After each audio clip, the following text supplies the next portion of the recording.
Tongue এবং অন্য পাশে গ্রুভ করে আনা হয়।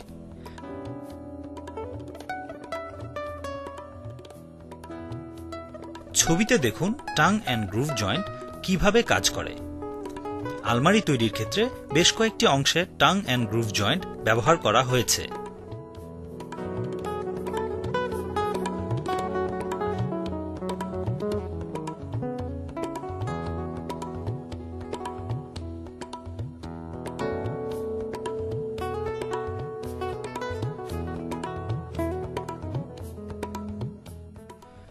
Mortis and tenon joint.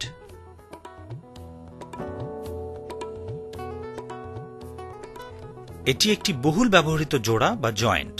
কাঠের ক্ষেত্রে বেশি দেখা গেলেও এমডিএফ বোর্ডের ক্ষেত্রেও ব্যবহার করা যায়। একটি টুকরোতে গভীর খাঁজ কাটা থাকে, তাকে মর্টিস বলা হয়। টেনন হল যে অংশটি খাঁজের মধ্যে ঢুকে যায়। টেননার যন্ত্রের সাহায্যে এই টুকরো দুইটি তৈরি করা হয়।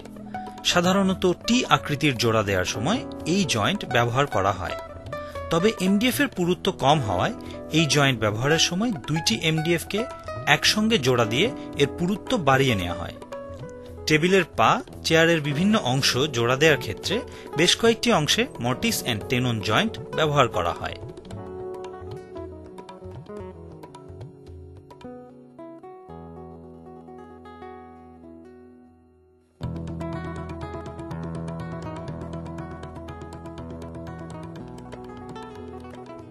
Finger joint.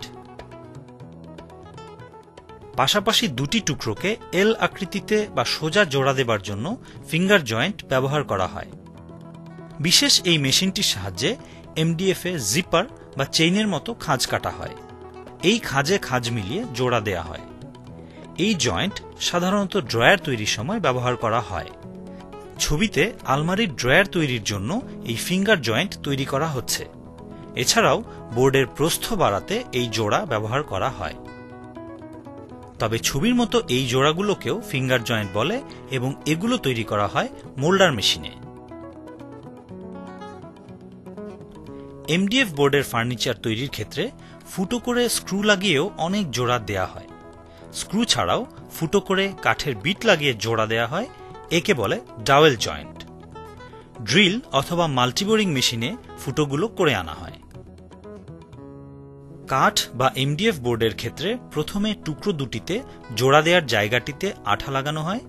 এই কাজে ব্যবহৃত সাদা রঙের আঠাটি আমরা সাধারণত আইকা নামে চিনি। আঠা লাগানোর পর জোড়া লাগিয়ে পেরেক মারা হয়। আঠা শুকনো পর্যন্ত দুই দিকে চাপ দিয়ে রাখা হয়।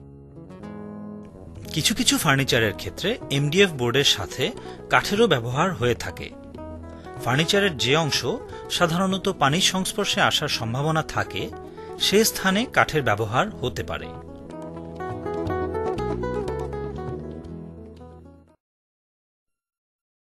Lacquer polish. আলমারি হোক আর টেবিল চেয়ার হোক, যে কোনো ফার্নিচারের গুণগত মান অনেকটাই নির্ভর করে ফার্নিচারটির ফিনিশিংয়ের উপর।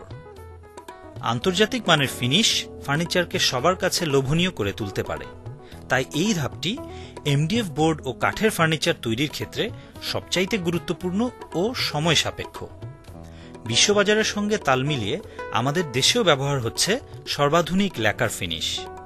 এ কারণে আমরা ল্যাকার ফিনিশিং এর পদ্ধতি বর্ণনা করব। যে স্থানে ল্যাকার পলিশ করা হবে তা হতে হবে খোলামেলা ও ধুলোমুক্ত এবং সেখানে বাতাস চলাচলের ব্যবস্থা থাকতে হবে। ল্যাকার ফিনিশিং এর সময় কয়েকটি রাসায়নিক দ্রব্য পরিমাণ অনুযায়ী মিশিয়ে নিতে হবে। ভালো ফলাফলের জন্য এক্ষেত্রেও সাবধানতা অবলম্বন করা উচিত। ল্যাকার ফিনিশিং এর ক্ষেত্রে কয়েকটি যন্ত্র ব্যবহৃত হয়, যেমন স্প্রে গান, গ্রাইন্ডার ও স্যান্ডার।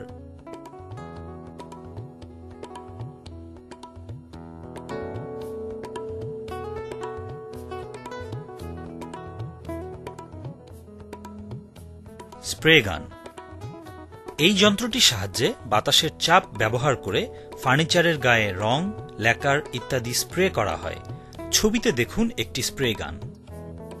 যেখানে স্প্রে গান ব্যবহার করতে হবে তা হতে হবে ধুলোমুক্ত। স্প্রের সময় এই কারণে এ ধরনের একটি স্প্রেইং বুথ ব্যবহার করলে ফিনিশিংয়ের গুণগত মান নিশ্চিত করা সম্ভব।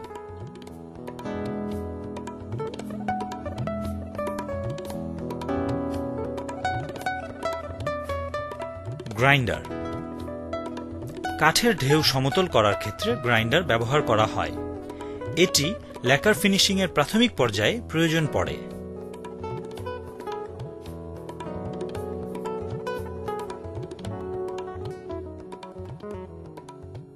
স্যান্ডার। ফিনিশিং এর কয়েকটি পর্যায়ে বিভিন্ন নম্বরের শিরিষ কাগজ দিয়ে ফার্নিচারটি ঘষা হয়। এই কাজে এই ধরনের স্যান্ডিং মেশিন ব্যবহৃত হয়, তবে হাতে ঘষেও কাজ চলতে পারে। কাঠ ও ভিনিয়ার এমডিএফ বোর্ডের ক্ষেত্রে ল্যাকার ফিনিশিং পদ্ধতি একই, তবে সাধারণ বা প্লেইন এমডিএফ বোর্ডের ক্ষেত্রে পদ্ধতি কিছুটা ভিন্ন। তবে কাঠই হোক আর এমডিএফ বোর্ডই হোক, ফিনিশিং ভালো হওয়ার পূর্ব শর্ত হল উন্নত মানের কাঁচামাল ব্যবহার করা, যেমন শিরিষ, থিনার, ল্যাকার, পুটি, সিলার এবং রং। এই জিনিসগুলো অত্যন্ত দাহ্য। এসব জিনিস যেখানে ব্যবহার বা সংরক্ষণ করা হবে সেখানে আগুন লাগতে পারে এমন কাজ থেকে বিরত থাকতে হবে। চলুন ল্যাকার ফিনিশিং এর বিভিন্ন পর্যায়গুলো দেখা যাক। কাঠ ও ভিনিয়ার এমডিএফ বোর্ডের ল্যাকার ফিনিশ পদ্ধতি। কাঠ ও ভিনিয়ার এমডিএফ বোর্ডের ল্যাকার ফিনিশ পদ্ধতিকে 15টি সুনির্দিষ্ট ধাপে ভাগ করা হয়। 1. গ্রাইন্ডারের সাহায্যে গ্রাইন্ডিং করা। কাঠ বা ভিনিয়ার এমডিএফ বোর্ডের ঢেউ সমতল করার জন্য গ্রাইন্ডিং করা হয়।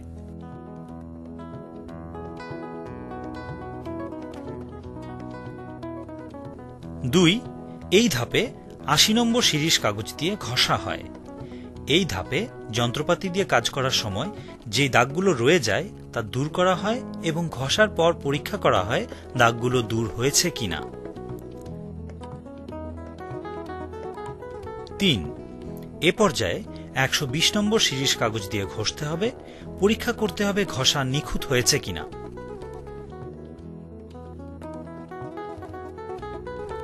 4. এবার পুটি ও কাঠের গুঁড়োর মিশ্রণ দিয়ে ছোটখাটো দাগ বা ফুটো বন্ধ করা হয়। লক্ষ্য রাখতে হবে নিখুঁতভাবে কাজ হয়েছে কিনা।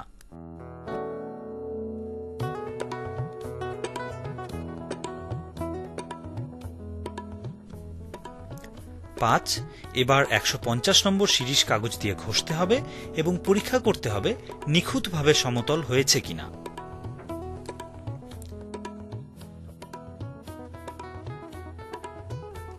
6.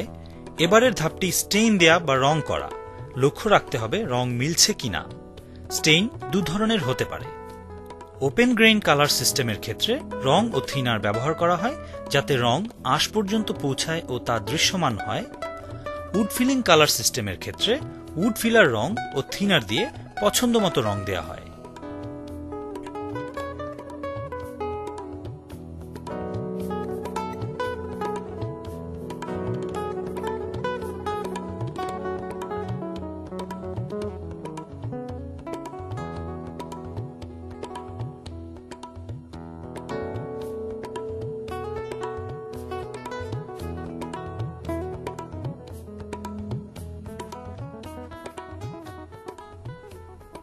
7.